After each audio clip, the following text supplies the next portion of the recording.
സുഹൃത്തുക്കളെ, വിഭവങ്ങൾക്ക് മേലുള്ള ആദ്യ അവകാശം എന്നൊരു വിഷയമാണ് ഇന്ന് സംസാരിക്കുന്നത്.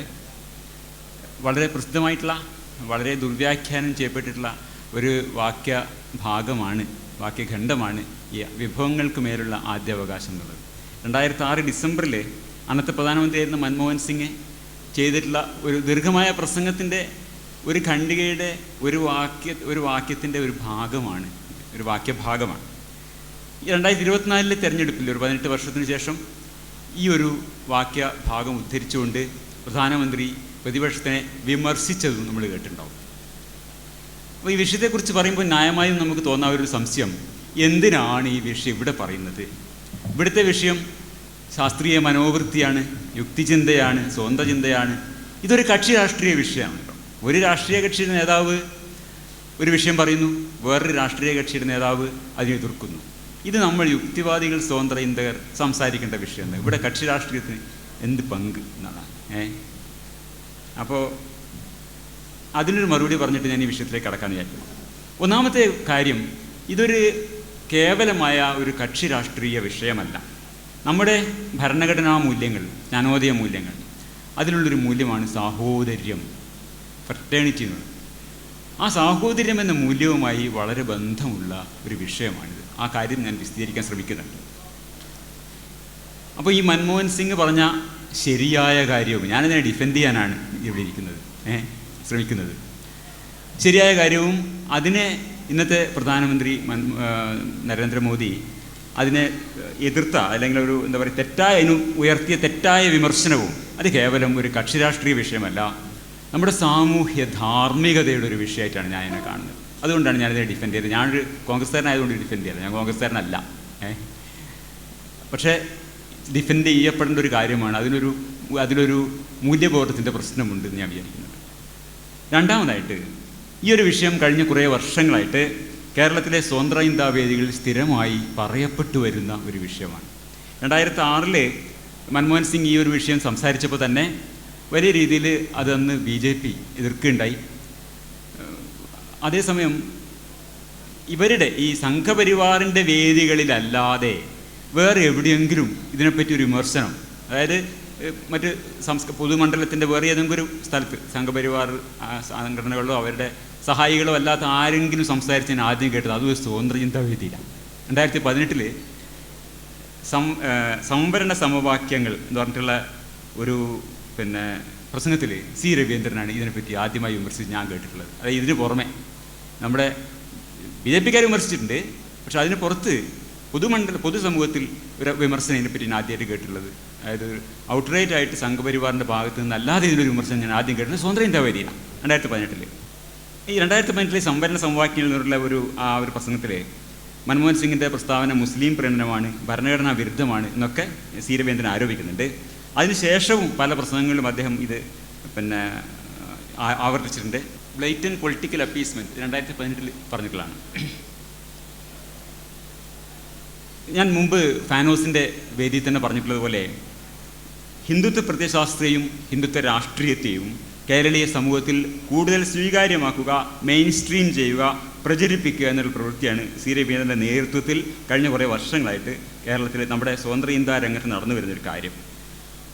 അപ്പോൾ അദ്ദേഹത്തിൻ്റെ പല പ്രസംഗങ്ങളും ആവർത്തിച്ചുന്നയിക്കുന്നൊരു കാര്യമാണ് ഈ they must have the first claim on resources എന്ന് 2006 മൻമോഹൻ സിംഗ് പറഞ്ഞത് മുസ്ലിങ്ങളെ മാത്രം ഉദ്ദേശിച്ചാണ്, അത് മുസ്ലിം പ്രീണനമാണ് എന്നുള്ള വാദം. താരതമ്യേന സമീപകാലത്ത് അദ്ദേഹം 2024 ഈ വിഷയം സംസാരിച്ച ഒരു വീഡിയോൻ്റെ ഭാഗം കാണിച്ചുകൊണ്ട് ഈ വിഷയത്തിൽ കടക്കാമെന്നാണ് വിചാരിക്കുന്നത്. പക്ഷേ അതിനു മുമ്പ് ഈ വീഡിയോൻ്റെ പശ്ചാത്തലം നമുക്കൊന്ന് ചെറുതായിട്ട് വിവരിക്കേണ്ടതുണ്ട്. ഒരാൾക്ക് ഒരു തരത്തിലും ന്യായീകരിക്കാൻ പറ്റാത്ത, സ്വദേശാഭിമാനിയുടെ ഭാഷയിൽ പറഞ്ഞാൽ അത്യന്ത ഗ്രഹണീയമായ ഒരു സ്റ്റേറ്റ്മെൻറ്റാണ് നരേന്ദ്രമോദി ഒന്നല്ല അനേകം സ്റ്റേറ്റ്മെൻറ്റാണ് കഴിഞ്ഞ ലോക്സഭാ തെരഞ്ഞെടുപ്പിൻ്റെ പ്രചരണ സമയത്ത് നരേന്ദ്രമോദി നടത്തിയത്. 110 പ്രസംഗങ്ങളിൽ അദ്ദേഹം ഇസ്ലാമോഫോബിക് പരാമർശം നടത്തി, 110 പരാമർശം നടത്തിയെന്നാണ് പറഞ്ഞത്. അപ്പോൾ ഇത് വാസ്തവത്തിൽ 75 വർഷത്തിൽ നമ്മളൊക്കെ കണ്ടും കേട്ടും പരിചയമുള്ള രാഷ്ട്രീയത്തിൽ നിന്നൊരു വിച്ഛേദനമാണ് ഇത്തരം തുടർച്ചയായിട്ട് ഇങ്ങനെ ഈ രീതിയിലുള്ള വിദ്വേഷ പ്രസ്താവന നടത്തുക എന്നുള്ളത്. അതിനെതിരൊന്നും വലിയ ഇതൊന്നും നടക്കുന്നില്ല. ഏതായാലും ഈ വിവിധങ്ങളായിട്ടുള്ള 110 പ്രസംഗങ്ങൾ ഏറ്റവും വ്യാപകമായി റിപ്പോർട്ട് ചെയ്തിട്ടുള്ള ഒരു പ്രസംഗമാണ് 2024 ഏപ്രിൽ 21 രാജസ്ഥാനിൽ വെച്ചിട്ട് നരേന്ദ്രമോദി നടത്തിയ പ്രസംഗം. ഏപ്രിൽ 22 അതിനെക്കുറിച്ചിട്ടുള്ള ടൈംസ് ഓഫ് ഇന്ത്യയുടെ റിപ്പോർട്ട് ഇതാണ്, കാണാൻ നിങ്ങൾക്ക്.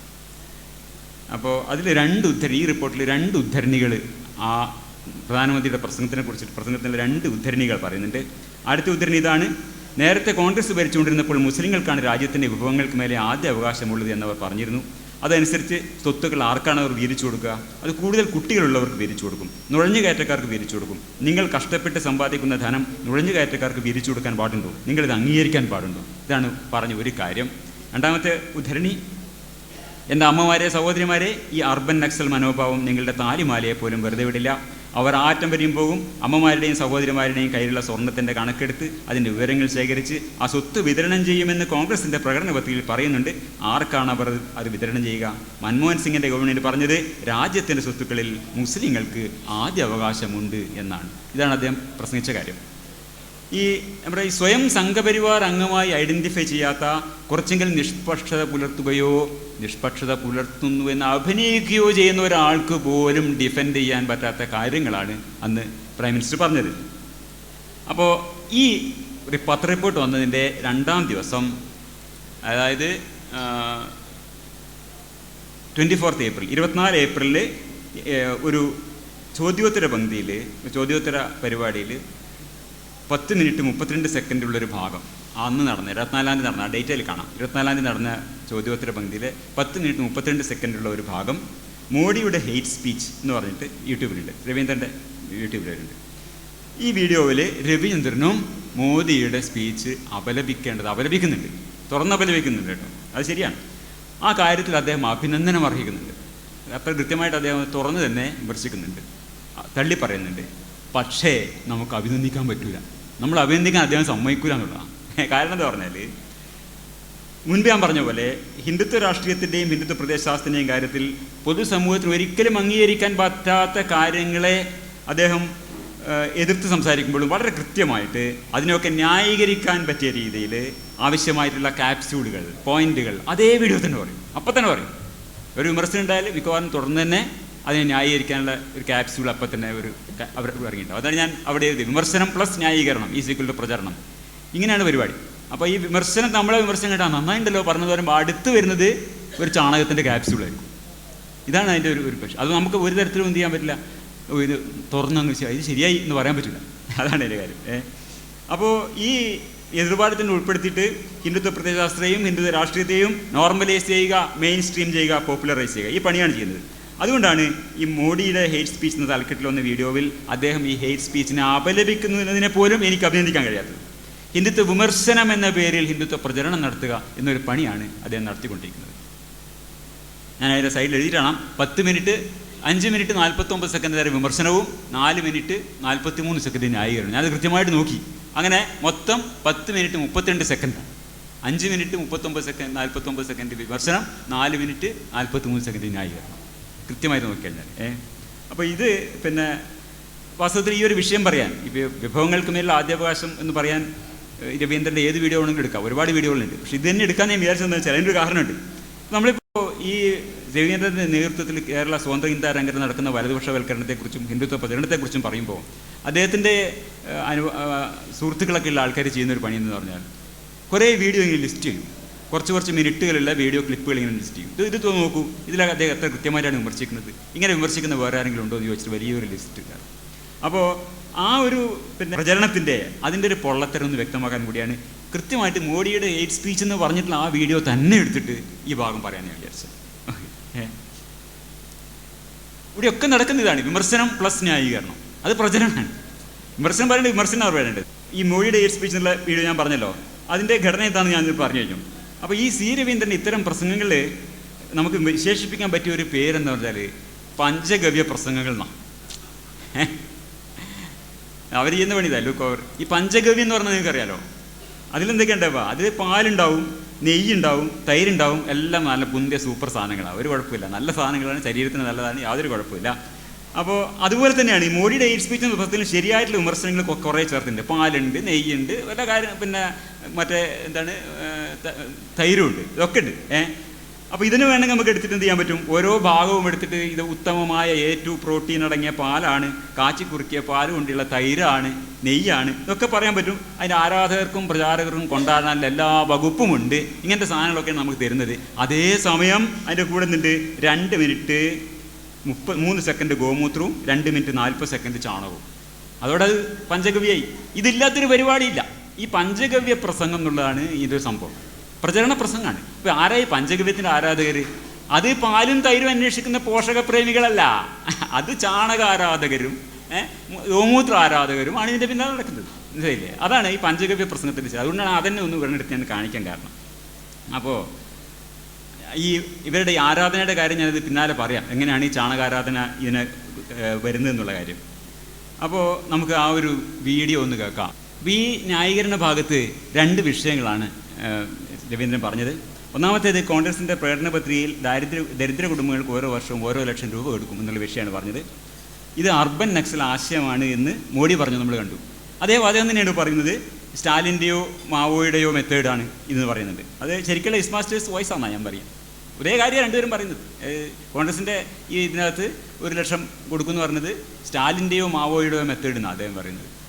ഏതായത് ഈ ഇത്രയും അത്യന്തഗർഹണീയമായ ഈ ഒരു പ്രസംഗം കഴിഞ്ഞതിൻ്റെ 2-ാം ദിവസം അതിനെ എതിർത്തുകൊണ്ട് സംസാരിക്കുന്നതാണിത്. ആ ഒരു സമയത്ത് എതിർത്തുകൊണ്ടാണ് ഈ സംസാരിക്കുന്നത്. ഇതല്ലേ ഒരേ വാചകമാണ് സംസാരിക്കുന്നുള്ള. ഈ കോൺഗ്രസ് പ്രകടന പത്രിക എന്ന് പറഞ്ഞാൽ വാസ്തവത്തിൽ അങ്ങനെ ഒരു രഹസ്യരേഖയൊന്നുമല്ലോ. അത് നമുക്ക് നെറ്റിൽ ആർക്കും പോയി നോക്കാവുന്നതാണ്. 15-ാമത്തെ പേജിൽ ഈ വിഷയം പറയുന്നുണ്ട്. 1 ലക്ഷം രൂപ കൊടുക്കുന്നത്. ഇത്രയുള്ള ഇന്ത്യയിലെ ഓരോ ദരിദ്ര കുടുംബത്തിനും 1 ലക്ഷം രൂപ വീതം ഉപാധികളില്ലാതെ അക്കൗണ്ടിൽ നിക്ഷേപിച്ചു കൊടുക്കുന്ന മഹാലക്ഷ്മി സ്കീം ആരംഭിക്കാൻ കോൺഗ്രസ് തീരുമാനിച്ചിരിക്കുന്നു. ഇതാണ് അതിൽ പറഞ്ഞിട്ടുള്ളൂ. അപ്പോൾ ഈ അൺകണ്ടീഷണൽ ക്യാഷ് ട്രാൻസ്ഫർ എന്നാണ് ഉള്ള വാക്ക്. ഇത് അൺകണ്ടീഷണൽ ക്യാഷ് ട്രാൻസ്ഫർ, ഇത് നരേന്ദ്രമോദി പറയുന്നത് പോലെ ഒരു അർബൻ നക്സൽ ആശയമല്ല. ഈ സ്റ്റാലിൻ്റെയോ മാവോയുടെയോ ഒക്കെ ഒരു മെത്തേഡല്ല രവീന്ദ്രൻ പറയുന്ന പോലെ. അതല്ലെങ്കിൽ എന്താണ് എന്തോ വിചിത്രമായിട്ടുള്ള കുറേ എക്കണോമിക്സ്, അതൊന്നല്ല. ഇത് ദാരിദ്ര്യത്തെ നേരിടാനായിട്ട് പല എക്കണോമിക്സിൽ നിർദ്ദേശിച്ചിട്ടുള്ളതും പലയിടത്തും പരീക്ഷിച്ചിട്ടുള്ളതുമായിട്ടുള്ള ഒരു രീതിയാണ് അൺകണ്ടീഷണൽ ക്യാഷ് ട്രാൻസ്ഫർ. ഈ രീതിയുടെ പ്രചാരകരിൽ ഇന്ന് ഏറ്റവും അധികം അറിയപ്പെടുന്ന ആളാണ് റെഡ്ഗർ ബ്രഗ്മാൻ. അയാളുടെ ഒരു ബുക്കാണിത്, humankind a hopeful history. പിന്നെ അദ്ദേഹത്തിന് വേറൊരു ഉട്ടോപ്പിയ ഫോർ റിയലിസ്റ്റ്. ഈ 2 ബുക്കാണ് ഞാൻ വായിച്ചിട്ടുള്ള വേറെയും പുസ്തകങ്ങളുണ്ട്. നെതർലാൻഡ്സുകാരനാണ് റെഡ്ഗർ ബ്രഗ്മാൻ. അദ്ദേഹത്തിൻ്റെ ചില വാചകങ്ങളാണ് ഞാൻ ഉദ്ധരിച്ചിട്ടുള്ളത് ഇവിടെ. അതിലൊന്ന് പറയുന്നതാണ് poverty is not a lack of character എന്ന് പറയുന്നത്. ദാരിദ്ര്യം എന്നത് ഒരു സ്വഭാവ വൈകല്യമല്ല, അത് പണമില്ലായ്ക മാത്രമാണ്. അതിൽ കൂടുതലോ കുറവോ ആയ ഒന്നുമല്ല. അതുകൊണ്ട് ദാരിദ്ര്യം എന്ന പ്രശ്നം പരിഹരിക്കാനായി ദരിദ്രർക്ക് പണം നൽകുക എന്നത് മികച്ച ഒരു ആശയമാണ്. അതാണ് അവിടെ പറഞ്ഞ കാര്യം. അതുപോലെ തന്നെ അദ്ദേഹം ഒരു പ്രസംഗത്തിൽ പറഞ്ഞിട്ടുള്ള വേറൊരു കാര്യമാണ് പറഞ്ഞ കാര്യമാണ്. അവർ ഒരു ടെസ്റ്റ് ഗ്രൂപ്പായിട്ട് ദരിദ്രരുടെ ഒരു ടെസ്റ്റ് ഗ്രൂപ്പിന് സൗജന്യമായിട്ട് പണം കൊടുത്തു. ഈ നമ്മളെ ഈ പറഞ്ഞ പോലെ അൺകണ്ടീഷണൽ ക്യാഷ് ട്രാൻസ്ഫർ ചെയ്തു. മറ്റൊരു ഗ്രൂപ്പിന് അങ്ങനെ കൊടുക്കാതെ നടത്തിയ പഠനങ്ങൾ വീണ്ടും തെളിയിക്കുന്നത്, ഞാൻ ആ വാചകം ട്രാൻസ്ലേറ്റ് ചെയ്യാണ്, വീണ്ടും തെളിയിക്കുന്നത് സൗജന്യമായി പണം നൽകുന്നത് കാരണം അസമത്വം കുറയുന്നു, ദാരിദ്ര്യം കുറയുന്നു, ശിശുമരണ നിരക്ക് കുറയുന്നു, ചികിത്സാ ചെലവ് കുറയുന്നു, കുറ്റകൃത്യങ്ങൾ കുറയുന്നു, കൂടുതൽ പേര് സ്കൂൾ പഠനം പൂർത്തിയാക്കുന്നു, സ്കൂൾ ഹാജർ മെച്ചപ്പെടുന്നു, സാമ്പത്തിക പുരോഗതി ഉണ്ടാകുന്നു, ചെറുപ്പക്കാർ നേരത്തെ തന്നെ കുടുംബത്തിന് മേലുള്ള സാമ്പത്തിക ആശ്രിതത്വത്തിൽ നിന്ന് വിടുതൽ നേടുന്നു. ഇതിങ്ങനെ അനേകമായ സാമൂഹ്യ ഗുണങ്ങൾ ഉണ്ടാകുന്നു എന്നാണ് ഈ പഠനങ്ങൾ തെളിയിച്ചിട്ടുള്ളത്. ദാരിദ്ര്യത്തെ നേരിടാനുള്ള ഏറ്റവും കാര്യക്ഷമവും ഏറ്റവും ചിലവ് കുറഞ്ഞതും ഏറ്റവും സംസ്കാര സമ്പന്നവുമായ വഴിയാവാം സൗജന്യമായി പണം നൽകൽ. May be the most efficient, the cheapest and the most civilised way to combat poverty എന്നാണ് ഈ ബ്രഗ്മാൻ പറയുന്നത്. പിന്നെ പുസ്തകം വായിക്കുന്ന ശീലമില്ലാത്ത പിന്നെ ആൾക്കാർ ഇതിങ്ങനെ പ്രചരിപ്പിക്കും. പക്ഷേ അത് പുസ്തകം വായിക്കുന്ന നമ്മളതിന് ചെയ്യേണ്ട കാര്യമില്ലല്ലോ. അങ്ങനെയല്ല, ഇത് ഈ രീതിയിൽ ഇതൊരു അർബൻ നക്സൽ ഐഡിയ ഒന്നുമല്ല. ഇങ്ങനൊരു ഐഡിയ ഉണ്ട്, അത് വളരെ വ്യാപകമായി ഇതിപ്പോൾ നിങ്ങൾക്ക് യോജിക്കാതിരിക്കാം. ഇപ്പോൾ അൺകണ്ടീഷണൽ ട്രാൻസ്ഫർ പിന്നെ ഇതിനോട് യോജിക്കാതിരിക്കാം, അല്ലെങ്കിൽ അത് തെറ്റാണ് എന്നുണ്ടെങ്കിൽ അതൊക്കെ നമുക്ക് ചെയ്യാം. പക്ഷേ ഇത് ഒരു അർബൻ നക്സൽ ഐഡിയ അല്ല, ഇത് സ്റ്റാലിൻ്റെ ഐഡിയ അല്ല, ഇത് മാവോൻ്റെ ഐഡിയ അല്ല. ഇത് ഇന്ന് കറണ്ടായിട്ടുള്ള ഒരു എക്കണോമിക് ഐഡിയയാണ് തെറ്റോ ശരിയോ എന്നുള്ള വേറെ വിഷയം. പക്ഷേ ഇതല്ല ഇന്നത്തെ വിഷയം. ഞാനത് സാന്ദർഭികമായിട്ട് ഇങ്ങനെ പറഞ്ഞു എന്ന് മാത്രമേ ഉള്ളൂ. ആ ഒരു ചാണക സ്വഭാവം കാണിക്കാൻ വേണ്ടി കാണിച്ചു എന്നുള്ളത്. അപ്പോൾ ഈ ചാണക സെക്ഷനിൽ ഉന്നയിക്കുന്ന 2ാമത്തെ ന്യായീകരണം ഇതാണ് ന്യായീകരണം. ഇതിൻ്റെ ബേസായിട്ട് വന്നത് മൻമോഹൻ സിംഗിൻ്റെ കുറേ പ്രശ്നങ്ങളാണ്. ഇത് തലേന്ന് നരേന്ദ്രമോദി പറഞ്ഞതിന് അതിനെ എതിർത്തുകൊണ്ട് സംസാരിക്കുകയാണ്. ഇതിൻ്റെ ബേസ് എന്താണ്? ഇത് മൻമോഹൻ സിംഗ് പറഞ്ഞാണെന്നാണ് അദ്ദേഹം പറയുന്നത്. ഞാൻ ഒരുപാട് പരിപാടികൾ ഇത് പറഞ്ഞിട്ടുണ്ട്. അദ്ദേഹം പറഞ്ഞത് ശരിയാണ്. കുറേ പരിപാടികൾ ഇത് ആവർത്തിച്ച് രവീന്ദ്രൻ പറയുന്നുണ്ട്. അദ്ദേഹം പറയുന്നത് വെച്ചാൽ നരേന്ദ്രമോദി പറഞ്ഞതും അദ്ദേഹം അപലപിക്കുന്നതുമായ പ്രസ്താവന ഒരു ബേസ്ലെസ് ആയിട്ടുള്ള പ്രസ്താവനയല്ല, അതിനൊരു ബേസ് ഉണ്ട്. ആ ബേസ് എന്താണ്? അതിൻ്റെ ബേസായിട്ട് വന്നത് മൻമോഹൻ സിംഗിൻ്റെ കുറേ പ്രശ്നങ്ങളാണ്. 2006 മൻമോഹൻ സിംഗ് ഒരു തെറ്റ് ചെയ്തു. ആ തെറ്റിനെ ബേസ് ചെയ്തിട്ട് 2024 നരേന്ദ്രമോദി തെറ്റ് ചെയ്തു എന്നാണ് രവീന്ദ്രൻ വാദിക്കുന്നത്. ഇത് കൃത്യമായിട്ടുള്ള എന്താ പറയുക, ഒരു ചാണക ക്യാപ്സ്യൂളാണ്.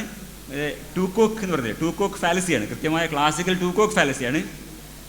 പക്ഷേ ഈ ന്യായീകരണ ക്യാപ്സ്യൂളാണ് വാസ്തവത്തിൽ ഈ ഞാൻ പറഞ്ഞ ചാണകപ്രിയർ, ഞാനും ചാണകം നീയും ചാണകം എന്ന് പറഞ്ഞ ആൾക്കാർ ഇങ്ങനത്തെ ചാണകത്തിൻ്റെ പിന്നാലെയാണ് നടക്കുന്നത്. അപ്പോൾ അവർക്ക് ഇഷ്ടപ്പെട്ട ഒരു സംഗതിയാണ് ഈ നമ്മളെ ഈ ഒരു 10 മിനിറ്റ് പ്രസംഗത്തിൽ അവർക്ക് വേണ്ട സാധ്യത.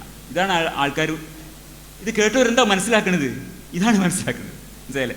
എതിർക്കുന്നു പറയുമ്പോഴും അതിൻ്റെ എലമെൻ്റ്, അത് പഞ്ചഗവ്യം അന്വേഷിച്ച് വരുന്ന ആൾക്കാർ നെയ്യിനും പാലിനും എന്നാണ് അന്വേഷിച്ച് വരുന്നത്. അവർ കൃത്യമായിട്ടുള്ള ഗോമൂത്രത്തിനും ചാണകത്തിനും അന്വേഷിച്ച് വരുന്നത്. അപ്പോൾ അങ്ങനത്തെ ആൾക്കാരാണ് ഇതിൻ്റെ അടിയിൽ. നമ്മൾ ആ ഒരു വീഡിയോൻ്റെ താഴെ നോക്കി കഴിഞ്ഞാൽ അതിൻ്റെ ഏറ്റവും മേലെയുള്ള കമൻറ്റ് എന്ന് പറഞ്ഞിട്ടുണ്ടെങ്കിൽ, പിന്നെ ഞാൻ ആ കമൻറ്റ് വായിക്കട്ടോ. ഒരു 130 പേര് ലൈക്ക് ചെയ്തിട്ടുള്ളൊരു കമൻറ്റാണ്. അത് കൃത്യമായിട്ട് രവീന്ദ്രൻ ആ ഭാഗത്ത് പറഞ്ഞ വാക്കുകളുടെയും ആശയത്തിൻ്റെയും ആവർത്തനമാണ്. അതാണ് ഫസ്റ്റ്, ആ വീഡിയോൻ്റെ താഴത്തെ ഫസ്റ്റ് കമൻറ്റ് നിങ്ങൾക്ക് കാണാം. ഇപ്പോൾ നിങ്ങൾ വീഡിയോ എടുത്ത് നോക്കിയാൽ നിങ്ങൾക്ക് കാണാം. ഏറ്റവും കൂടുതൽ ആൾക്കാർ ലൈക്ക് ചെയ്തിട്ടുള്ള 130 പേര് ലൈക്ക് ചെയ്തിട്ടുള്ള ആ കമൻറ്റിൽ അതിൻ്റെ ഇതാണ്: മൻമോഹൻ സിംഗ് ഒരിക്കലും ന്യൂനപക്ഷ അനുകൂല പ്രസംഗങ്ങൾ ചെയ്യാൻ പാടില്ലായിരുന്നു. ഏതാണ് വിഷയം? തലേന്ന് നരേന്ദ്രമോദി ചെയ്ത ഈ ഇസ്ലാമോഫോബിക് സ്പീച്ചിനെ കുറിച്ചിട്ട് അതിൻ്റെ കൂടെ വിമർശന സ്പീച്ചിൻ്റെ കേട്ടിട്ട് ആൾക്കാർ പറയുന്നത് എന്താണ്? മൻമോഹൻ സിംഗ് 2006 അത് പറയാൻ പാടില്ലായിരുന്നു. ഇതാണ് പറയുന്നത്. ഇതിൻ്റെ എലമെൻ്റ് ആവശ്യം, അതിൻ്റെ മെയിൻ കമ്പണൻ്റ് ഇതാണ്. ചാണക ക്യാപ്സ്യൂളാണ് മെയിനായിട്ട് പോകുന്നത്. ചെയ്യാൻ പാടില്ലായിരുന്നു. ഈ ന്യൂനപക്ഷ പ്രചരണത്തിൻ്റെ പരിണത ഫലമാണ് ഇന്നും ഇന്ത്യ അനുഭവിക്കുന്നത്. തുല്യ അവസരം, തുല്യ അവകാശം, തുല്യ കടമയാണ് ശരി. ഒരു മതക്കാർ എണ്ണത്തിൽ കുറവാണെന്നുകൊണ്ട് പ്രത്യേക പരിഗണനയ്ക്ക് അർഹതല്ല. ഇങ്ങനെയൊക്കെ പറഞ്ഞിട്ടുള്ള കമൻറ്റാണ് അതിൻ്റെ പിന്നിൽ വരുന്നത്. ആദ്യം കുറേ കമൻറ്റാണ് അതിൻ്റെ കാണാം. അപ്പോൾ ഇതാണ് പറയും, മോഡി പറഞ്ഞത് വർഗീയവാദമാണ്, തെറ്റാണ്, അപലപനീയമാണ് എന്നൊക്കെയുള്ള പ്രസ്താവനകൾ അദ്ദേഹം പറയുന്നത്. അതൊക്കെ പാലും നെയ്യും പിന്നെ ഒക്കെ തന്നെയാണ്, തൈരൊക്കെ തന്നെയാണ്. അതേസമയം ഈ ഭാഗം ഉണ്ടല്ലോ, അതിൻ്റെ ബേസായിട്ട് വന്നത് മൻമോഹൻ സിംഗിൻ്റെ കുറേ പ്രശ്നങ്ങൾ കണ്ടി അപ്പാടെ ചാണകമാണ്. എന്തുകൊണ്ടാണ് ചാണകമാവുന്നത് എന്ന് ഞാൻ ഒന്ന് വിശദീകരിക്കാൻ ശ്രമിക്കാം. ഒന്നാമത്തെ കാര്യം എന്ന് പറഞ്ഞാൽ, പിന്നെ ഈ ആരോപണം വസ്തുതാവിരുദ്ധമാണ് എന്നുള്ളതാണ്. ഈ BJP എന്ന് പറഞ്ഞ രാഷ്ട്രീയ കക്ഷിയുടെ വളരെ മര്യാദാരഹിതമായ ഒരു അവാസ്തവ പ്രചരണമാണ്. ആ അവാസ്തവ പ്രചരണത്തിന് ആംപ്ലിഫൈ ചെയ്ത് ആവർത്തിക്കുന്ന പണിയാണ് രവീന്ദ്രൻ ചെയ്യുന്നത്. അത് ആംപ്ലിഫൈ ചെയ്തെന്ന് പറയാൻ കാരണം എന്ന് വെച്ചാൽ, അദ്ദേഹം പറഞ്ഞില്ലേ, ഈ മൻമോഹൻ സിംഗ് ഇത് പലയിടത്തും പറഞ്ഞിട്ടുണ്ട്. ആ പ്രസംഗങ്ങൾ പിന്നെ പലയിടത്തും പറഞ്ഞിട്ടുണ്ട്. പ്രസംഗങ്ങൾ എന്നാണ് പറയുന്നത്, പ്രസംഗങ്ങൾ എന്നാണ് പറയുന്നത്. അത് വാസ്തവത്തിൽ അത്ര ശരിയാണെന്ന് എനിക്ക് സംശയമുണ്ട്. കാര്യം എന്ന് വെച്ചാൽ, ഈ BJP എന്ന് പറഞ്ഞിട്ടുള്ള രാഷ്ട്രീയ കക്ഷി പോലും മൻമോഹൻ സിംഗ് ചെയ്ത ഒരു പ്രസംഗത്തിൻ്റെ കാര്യം മാത്രമേ പറഞ്ഞു കേട്ടുള്ളൂ. 2006 അന്ന് നാഷണൽ ഡെവലപ്മെൻറ്റ് കൗൺസിൽ എന്നൊരു ഭരണഘടനാ സ്ഥാപനം ഉണ്ടായിരുന്നു എന്ന് പറയണം. കാര്യം അത് 2014 തന്നെ ഒന്ന് കുഴിച്ചും കൂടിയുണ്ട്. അങ്ങനെ 1952 മുതലുള്ള ഒരു ഭരണഘടനാ സ്ഥാപനമാണ്. കേന്ദ്രമന്ത്രിമാരും എല്ലാ സംസ്ഥാന മുഖ്യമന്ത്രിമാരും പ്രധാനമന്ത്രിയും ഒക്കെ അംഗങ്ങളായിട്ടുള്ള സമിതിയാണ്. രാജ്യത്തിൻ്റെ വികസന നയങ്ങൾക്ക് രൂപം കൊടുക്കാനുള്ള ഉന്നതാധികാര സമിതിയായിട്ടുള്ള ഒരു സ്ഥാപനമായിരുന്നത്. ഇപ്പോൾ പിന്നെ ഇത് ഒരൊറ്റ രാജ്യം, ഒരൊറ്റ പിന്നെ എന്താണ് പാർട്ടി, ഒരൊറ്റ നേതാവ്, ഇങ്ങനെയൊക്കെ ആയതുകൊണ്ട് ഇമാതിരി ജനാധിപത്യ സ്ഥാപനങ്ങളൊക്കെ ശല്യം എന്നുള്ള കണ്ടിട്ടൊക്കെ ഒഴിവായി കളഞ്ഞിട്ട് അതും പോയിട്ടുണ്ട്. അപ്പോൾ ഏതായാലും ഇതിൻ്റെ 52ാമത്തെ മീറ്റിംഗ് 2006 ഡിസംബർ 9 നടന്നപ്പോൾ അതിൽ അന്നത്തെ പ്രധാനമന്ത്രിയായിട്ടുള്ള മൻമോഹൻ സിംഗ് ചെയ്ത ഒരു ഔദ്യോഗിക പ്രസംഗത്തിൻ്റെ ഒരു ഖണ്ഡികയിലെ ചില വാചകങ്ങളാണ് അവർ ഈ BJP വലിയ രീതിയിൽ ഒരു അപവാദ പ്രചരണത്തിന് വേണ്ടി തിരഞ്ഞെടുത്തത്. അവർ പോലും ആ ഒരു പ്രസംഗത്തെക്കുറിച്ചും, പിന്നെ 2009 പ്രസ് മീറ്റിങ്ങിൽ മൻമോഹൻ സിംഗ് ഞാൻ അന്ന് പറഞ്ഞത് ശരിയാണ്, ഇപ്പോഴും ഞാൻ എൻ്റെ കൂടെ ഉറച്ചു നിൽക്കുന്നു പറഞ്ഞിട്ടുണ്ട്. ഇങ്ങനെ 2 വിഷയങ്ങളെ അവർ പോലും ഞാൻ പറഞ്ഞു കേട്ടുള്ളൂ. ഒരുപാട് പല സ്ഥലത്ത് പറഞ്ഞിരുന്നുള്ള ഒരു ആംപ്ലിഫിക്കേഷനാണ് രവീന്ദ്രൻ്റെ എന്ന് എനിക്ക് തോന്നുന്നത്. അല്ല, അങ്ങനെ ഉണ്ട് പറഞ്ഞാൽ ഞാനത് സ്വീകരിക്കാൻ തയ്യാറാണ്. ഞാൻ കണ്ടിട്ടില്ല മാത്രമേ ഉള്ളൂ. ഓക്കെ. ഏതായാലും ആ സമ്മേളനം കഴിഞ്ഞ ഉടനെ, അന്ന് 2006 ഈ നാഷണൽ ഡെവലപ്മെൻറ്റ് കൗൺസിൽ സമ്മേളനം കഴിഞ്ഞ ഉടനെ പിന്നെ അന്ന് ഗുജറാത്ത് മുഖ്യമന്ത്രിയാണ് നമ്മുടെ നരേന്ദ്രമോദി. അദ്ദേഹം അതിനെക്കുറിച്ച് ആ വീഡിയോൻ്റെ ഒരു ക്ലിപ്പ് ബൈറ്റ് ഇപ്പോഴും നമുക്ക് നെറ്റിൽ കാണാം, നമ്മുടെ NDTVയുടെ സൈറ്റിൽ പോയാൽ കാണാം. അപ്പോൾ അദ്ദേഹം പറഞ്ഞതിൻ്റെ ഹിന്ദി ഞാനവിടെ എഴുതിയിട്ടുണ്ട്, അത് വായിക്കാൻ ഞാൻ ബുദ്ധിമുട്ടുന്നില്ല. അതിൻ്റെ മലയാളം ഇതാണെന്ന് ഞാൻ മനസ്സിലാക്കുന്നത്. രാജ്യത്തിൻ്റെ ഇത്രയും ഉയർന്ന നേതാക്കൾ ഇത്തരത്തിലുള്ള സംസാരങ്ങൾ നടത്താൻ പാടില്ലാത്തതാണ് എന്നാണ് അദ്ദേഹം പറഞ്ഞത്. അദ്ദേഹം തന്നെ ഈ രാജ്യത്തെ ഏറ്റവും വലിയ നേതാവായി 110 പ്രസംഗങ്ങൾ ഇലക്ഷൻ കാലത്ത് മാത്രം അദ്ദേഹം മുസ്ലിം വിരുദ്ധ പ്രസ്താവനകൾ നടത്തുകയും ചെയ്തു. അതിനെതിരെ Islamophobic remarks in 110 campaign speeches എന്നാണ് പറയുന്നത്. അതിനെതിരെ ഒരു പിന്നെ എന്താ പറയുക പ്രതിഷേധം നമ്മൾ കാണുന്നില്ല. ഏതായാലും നരേന്ദ്രമോദി അടക്കമുള്ള നേതാക്കൾ, ഞാൻ അതിൻ്റെ ചരിത്രത്തിലേക്ക് പോവാണ്. 2006 ഡിസംബർ 9 ഈ പ്രസംഗം നടന്നിട്ട് അതിൻ്റെ പിറ്റേന്ന് തന്നെ, ഒരു വിവാദമായ അതിൻ്റെ പിറ്റേന്ന് തന്നെ പ്രധാനമന്ത്രി ഒരു വിശദീകരണ കുറിപ്പ് ഇറക്കുന്നുണ്ട്. വിഷൻ പേപ്പർ ഇറക്കിയിട്ടുണ്ട്, 2006 ഇറക്കിയിട്ടുണ്ട്. അത് ഇന്നും നെറ്റിലുണ്ട്. അതിൽ കൃത്യമായിട്ട് അത് നമ്മളിപ്പോൾ പ്രൈം മിനിസ്റ്റേഴ്സ് ഓഫീസ് ആർക്കൈവ്സ് എന്നുള്ള കേന്ദ്ര സർക്കാരിൻ്റെ വെബ്സൈറ്റിൽ കിടക്കുന്നുണ്ട്, ആർക്കും പോയി നോക്കാവുന്നതാണ്. Clarifications on PM's reference to first claim on resources എന്നാണ് അതിൻ്റെ തലക്കെട്ട്. അതിൻ്റെ ഒരു ക്ലാരിഫിക്കേഷനാണ് കൊടുക്കുന്നത്. ആ കുറിപ്പിൻ്റെ തലക്കെട്ട് ഇതാണ്. അതിൽ പറയുന്ന കാര്യം ഇതാണ്. ഞാനത് ട്രാൻസ്ലേറ്റ് ചെയ്യാം. ഇവിടെ കൊടുത്തിട്ട് ട്രാൻസ്ലേറ്റ് ചെയ്ത് വായിക്കാം. ഇങ്ങനെയാണ് തർജ്ജമ. ഇന്നലെ നടന്ന നാഷണൽ ഡെവലപ്മെൻറ്റ് കൗൺസിലിൻ്റെ സമ്മേളനത്തിൽ സർക്കാരിൻ്റെ സാമ്പത്തിക മുൻഗണനകളെ സംബന്ധിച്ച് on fiscal priorities of the government, സർക്കാരിൻ്റെ സാമ്പത്തിക മുൻഗണനകളെക്കുറിച്ച് പ്രധാനമന്ത്രി പറഞ്ഞ കാര്യങ്ങളെപ്പറ്റി നിർമ്മിതമായ ബോധപൂർവവും അനർത്ഥകരവുമായ ദുർവ്യാഖ്യാനം, ഡെലിബറേറ്റ് ആൻഡ് മിസ്റ്റീവിയസ് മിസ്ഇൻ്റർപ്രിട്ടേഷൻ, ഒരു അനാവശ്യമായ വിവാദം സൃഷ്ടിക്കപ്പെട്ടിരിക്കുന്നു. ഇലക്ട്രോണിക് മീഡിയയിലെ ചില വിഭാഗങ്ങൾ പ്രധാനമന്ത്രിയുടെ നിരീക്ഷണങ്ങളെ സന്ദർഭത്തിൽ നിന്ന് നടത്തിയെടുത്ത് ഉദ്ധരിച്ചതിലൂടെയും അടിസ്ഥാനരഹിതമായ ഒരു വിവാദം ഉണ്ടായിട്ടുണ്ട്. വസ്തുത വ്യക്തമാക്കാനായി ന്യൂനപക്ഷ ശാക്തീകരണത്തെക്കുറിച്ച് പ്രധാനമന്ത്രി പരാമർശിച്ച ഖണ്ഡികയുടെ പൂർണ്ണരൂപം താഴെ ഉദ്ധരിക്കുന്നു എന്ന് പറഞ്ഞുകൊണ്ട് ഈ ദുർവ്യാഖ്യാന വിധേയമായ വാക്യഭാഗം അടങ്ങുന്ന ഖണ്ഡിക പൂർണ്ണമായി അവിടെ ഉദ്ധരിച്ചിട്ടുണ്ട്. ഇതാണ് ആ ഖണ്ഡിക.